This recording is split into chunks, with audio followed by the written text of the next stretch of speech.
আসসালামু আলাইকুম। আজকে আমরা হঠাৎ করে একটা ট্যুর প্ল্যান করলাম, হুট করেই হয়ে গেল। আমরা কালা পাহাড়ের উদ্দেশ্যে রওনা দিয়েছি।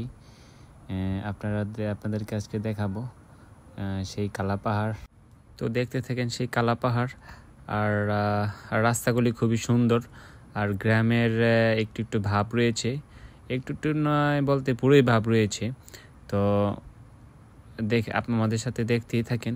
আমাদের সাথে স্থানীয় ড্রাইভার কিছু রয়েছে, শাহরিয়া ভাই, উনি আমাদেরকে আগে এগিয়ে নিয়ে যাচ্ছে।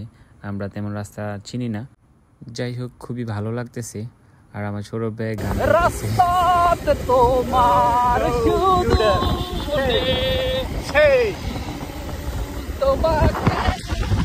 তো আমাদের সাথে জামাল মামা পিছিয়ে পিছিয়ে আসতেছে। বাইকগুলো খুবই একটু দ্রুত গতিতে চালানো হচ্ছে। আমাদের রওনা দিতে খুবই লেট হয়ে গিয়েছিল। তো বলতে না বলতে আমরা খুব কাছাকাছি চলে আসছি। আশেপাশে আমরা দেখতে পাচ্ছি আশেপাশে গাছগাছালি খুবই সবুজ শ্যামল। আর এখন কিছুক্ষণ আগে সম্ভবত বৃষ্টি হয়েছিল, তাই রাস্তাগুলা খুবই খারাপ। আর এখন আমরা একটু ভিতরে ঢুকবো। এর মধ্যে আমাদের বিআই সৌরভ ভাইয়া যিনি, উনি বোরিং ফিল করতেছেন অনেকক্ষণ ড্রাইভ করার পর। উনি পিছনে বসছিল, তো তো ওনার একটু ভাব টাপ নিয়ে নিচ্ছেন।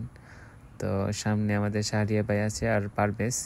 মানে মানুষ জাতিকে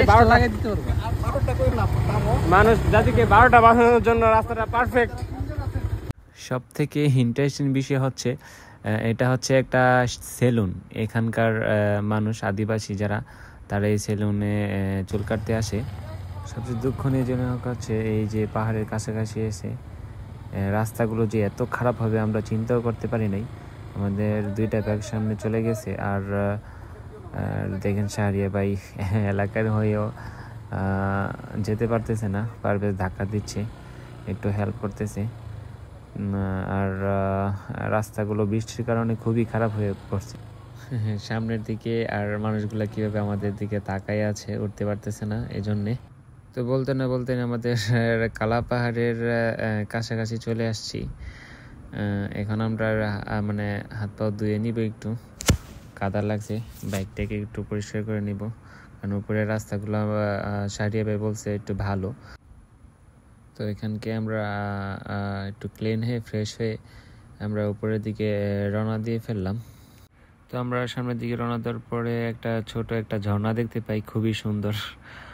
এখানে